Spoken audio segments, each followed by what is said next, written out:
Ketua Harian DPP Partai Gerindra, Sufmi Dasko Ahmad menyatakan komposisi Kementerian Prabowo Gibran 38% dari partai politik dan sisanya adalah dari kalangan profesional. Salah satu calon menteri dari kalangan profesional yang dipanggil ke Kertanegara Senin kemarin adalah Prof. Yasirli yang merupakan usulan dari PKS. Dasko bilang senang karena banyak usulan kalangan profesional dari partai politik. Namun soal posisi menteri, Dasko menyatakan tunggu keputusan Presiden terpilih Prabowo Subianto. Kita semua senang karena usulan-usulan dari parpol itu banyak yang profesional. Nah, sehingga kalau dilihat komposisi mungkin 40 atau katakanlah 38% itu dari parpol, sisanya profesional. Oke, kalau dari PKS sendiri ini? Senin pekan ini Prabowo memanggil 49 calon menteri ke rumahnya di Kertanegara. Kalau melihat yang datang di hari Senin, 23 ini diantaranya adalah kader partai politik, sisanya 26 bukan berasal dari kader parpol. Untuk calon wakil menteri dan calon kepala badan yang dipanggil hari Selasanya, dari 59 orang yang hadir, 29 atau 24 ini diantaranya berasal dari partai politik, 35 diantaranya bukan berasal dari partai politik, meski beberapa diantaranya adalah relawan.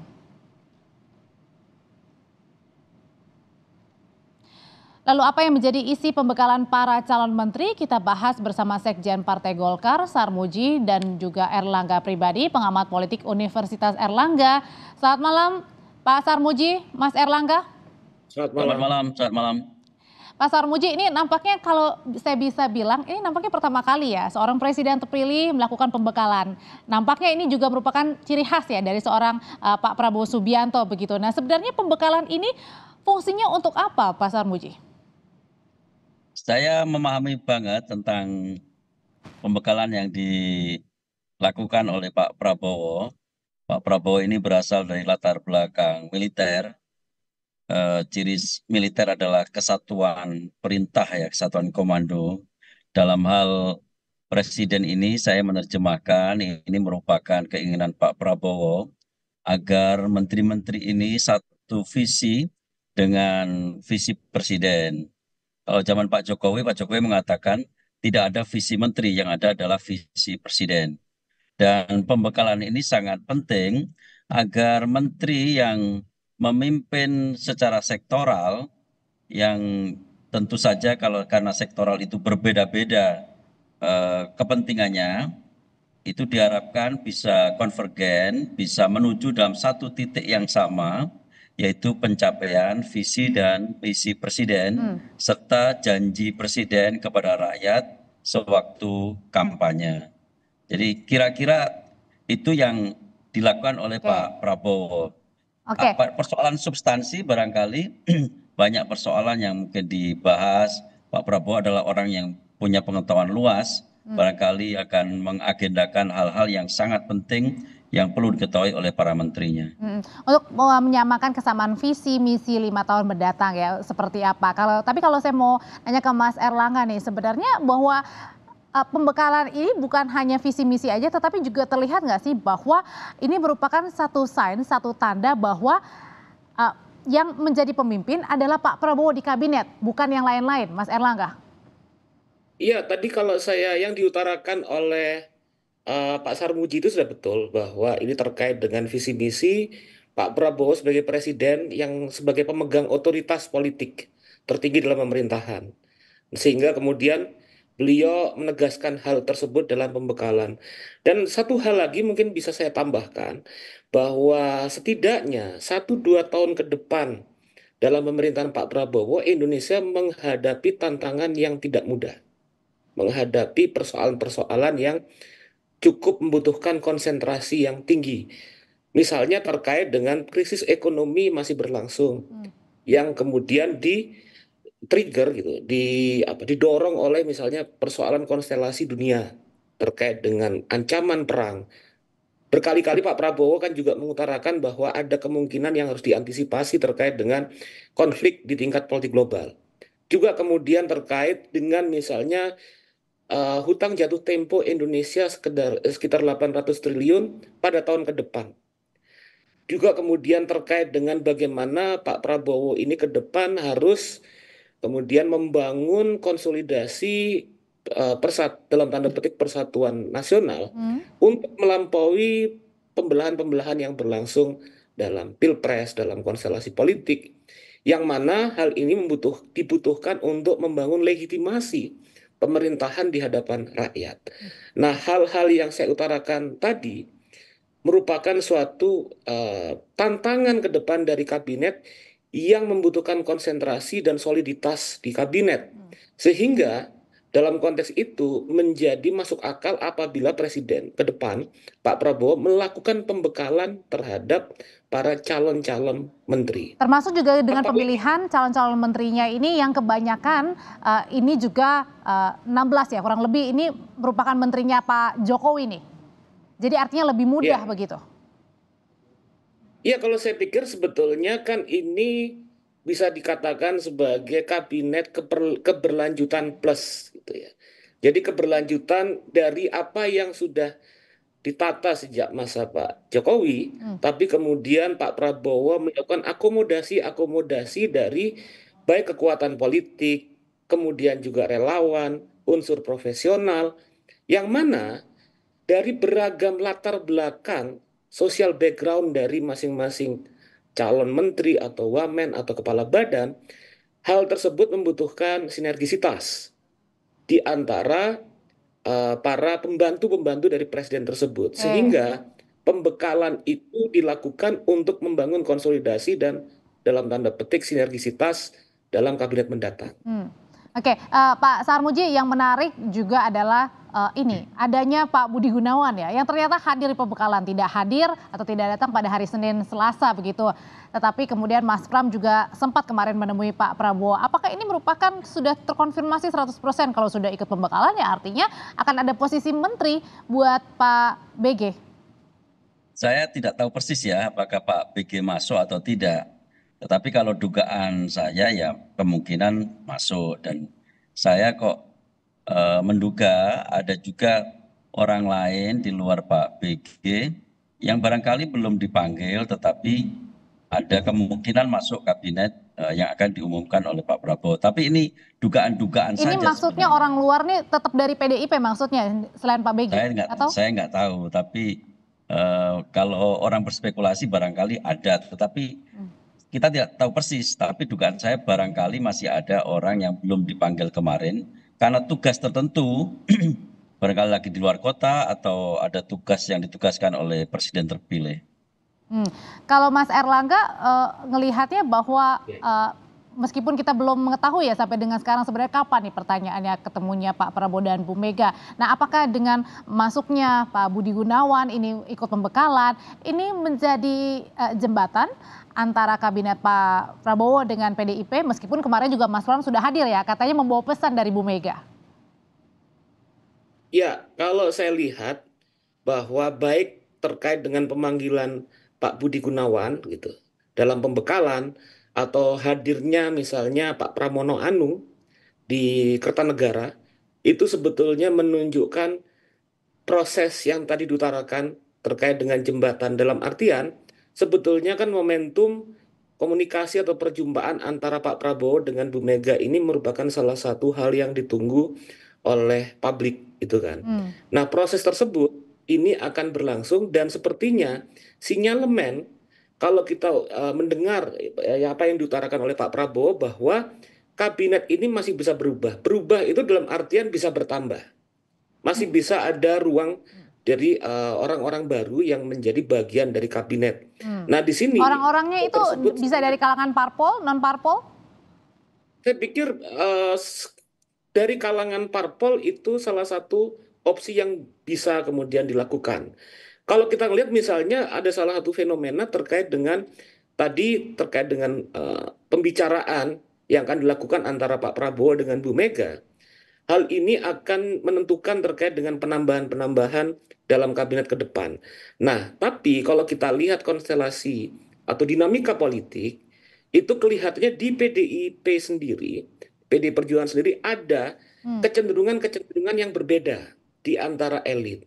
Hmm. Dalam artian hal tersebut menurut saya masuk akal. Karena di satu sisi memang kemudian berusaha Oke. untuk membangun misalnya kebersamaan. Tapi di sisi yang lain, misalnya kemudian menjaga konstituen yang pada konteks Pilpres kemarin itu berada pada posisi berbeda. Nah, proses dinamika-dinamika tersebutlah kemudian yang akan ditentukan dalam perjumpaan antara Pak Prabowo dan Bu Mega yang kemungkinan akan berlangsung.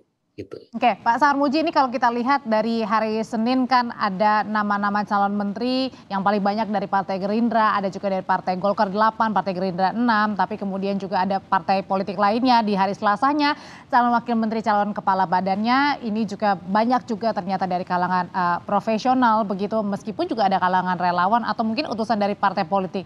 Nah, ini gimana sih sebenarnya komposisi kabinetnya ini yang kebanyakan adalah juga dari kalangan partai politik, tapi juga ada profesional, kan katanya maunya ini nih, Zaken nih. Ya, sejak awal saya tidak mendikotomi antara parpol dan non-parpol dalam konteks zakon kabinet. Karena di dalam parpol sendiri banyak orang yang bisa dikategorikan sebagai zakon. Sebut saja misalkan Mbak Mutia Hafiz, itu adalah jurnalis yang malang melintang waktu itu dan memiliki fighting spirit yang luar biasa di medan jurnalistik yang berat. Lalu beliau juga membidangi komisi terkait Kominfo, bahkan menjadi ketua Komisi 1. Sehingga kalau misalkan nanti Pak Prabowo menugaskan Mbak Mutia Hafiz menjadi Menteri Kominfo misalkan, itu Mbak Mutia tidak kurang zakennya dibandingkan dengan yang lain. Itu kalau Mbak Mutia, Pak Sarmuji, tapi kalau yang lainnya? Yang lain juga sama, Pak Erlangga Hartarto memiliki aspek teknokrasi yang sangat kuat ya. Dan memang Golkar terkenal sekali sejak dulu, terkenal dalam hal meritokrasi, teknokrasi. Jadi kompetensi kader yang dikirim oleh Partai Golkar untuk duduk dalam kabinet dijamin memiliki kompetensi yang memadai sebagai menteri di bidangnya. Saya contohkan lagi, orang yang barangkali tidak terlalu dikenal, misalkan Pak Wihaji misalkan. Wihaji doktornya adalah doktor di bidang kependudukan. Seandainya Pak Prabowo menunjuk Pak Wihaji di bidang kependudukan, itu juga kategorinya zakon kabinet juga. Jadi kami tidak pernah mendikotomi apakah zakon itu parpol dan non parpol. Kalau dari Mas Erlangga meskipun tadi kabinetnya zakon kemudian profesional, tapi ini juga merupakan ini nggak sih utusan begitu dari partai politik juga yang seharusnya perlu diperhatikan nih. Oke, kalau misalnya sudah dipilih oleh Pak Prabowo, tapi yang paling penting adalah bagaimana ditempatkan pada tempat yang tepat dengan orang yang tepat, Mas Erlangga. Ya begini, kalau saya sendiri mungkin agak sedikit mengklarifikasi dalam artian begini. Sebetulnya yang berlangsung adalah kombinasi antara representasi politik dengan profesional. Jadi bukan politik dan zakon gitu. Karena kita harus tahu dulu istilah zakon sendiri. Zakon itu sebetulnya kan berangkat kalau latar historis di Indonesia itu kan pada kabinet Juanda tahun 1957 pada era Bung Karno. Nah, pemaknaan zakon itu sebetulnya adalah kabinet yang pure profesional tanpa mempertimbangkan representasi politik. Kalau ini campur ya? Ini campur, jadi ini bukan berarti kalau nggak zakon itu jelek, bukan. Tapi ini adalah kombinasi mix antara profesional dan representasi politik, gitu. Jadi bukan kalau misalnya zakon secara utuh, kalau zakon dalam pengertian zakon itu tidak mempertimbangkan representasi politik, tapi benar-benar pure profesionalitas. Nah, itu sejarahnya. Nah, saya pikir di sini ini cuma problem pengistilahan sebetulnya. Yang berlangsung dalam kabinet ke depan itu adalah mix atau kombinasi antara representasi politik dan profesional. Sehingga tadi yang diutarakan oleh Cak Sarmuji itu kan terkait dengan representasi dan profesional yang juga dari Golkar. It's okay gitu.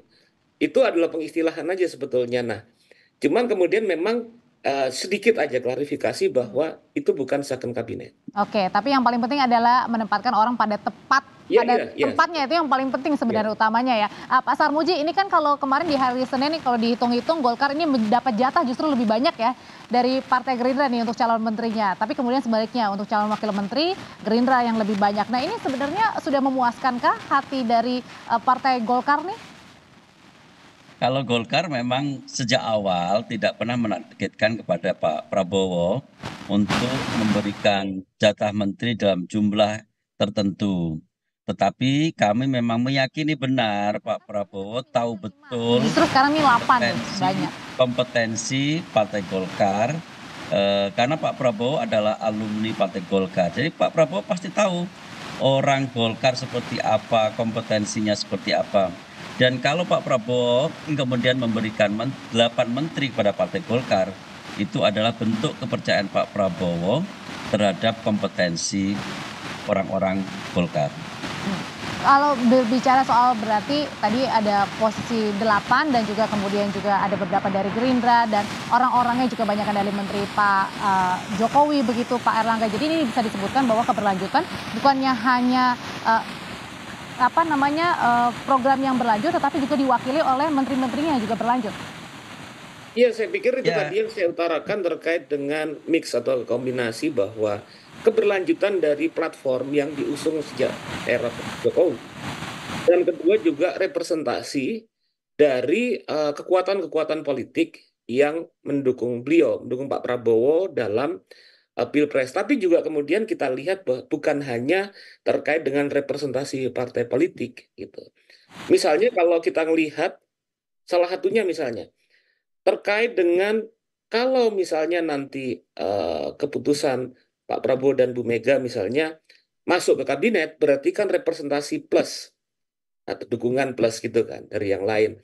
Nah, memang di sini kemudian yang menjadi tanda tanya yang kemudian harus dijawab oleh Pak Prabowo dan juga oleh kabinet bahwa memang postur dari kabinet ini tidak kecil atau besar. Nah, kemudian apakah postur yang besar ini itu kemudian bisa menjawab tantangan-tantangan ke depan? Itu pertama.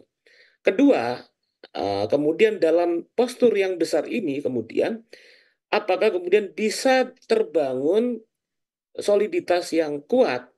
Karena kemudian kalau kita mengkalkulasikan dari analisis politik, itu kan kemudian ada kecenderungan misalnya perbedaan-perbedaan pendapat dan kontestasi di internal. Ada kemungkinan seperti itu. Bisa iya, bisa enggak. Nah, itu yang kemudian menjadi PR yang akan dijawab oleh baik Pak Prabowo dan wakil Mas Gibran ataupun dengan kabinet. Gitu. Dan itu juga sudah dimulai sejak 2 hari pembekalan di Hambalang. Terima kasih Pak Sarmuji, Mas Erlangga untuk pandangannya. Selamat malam.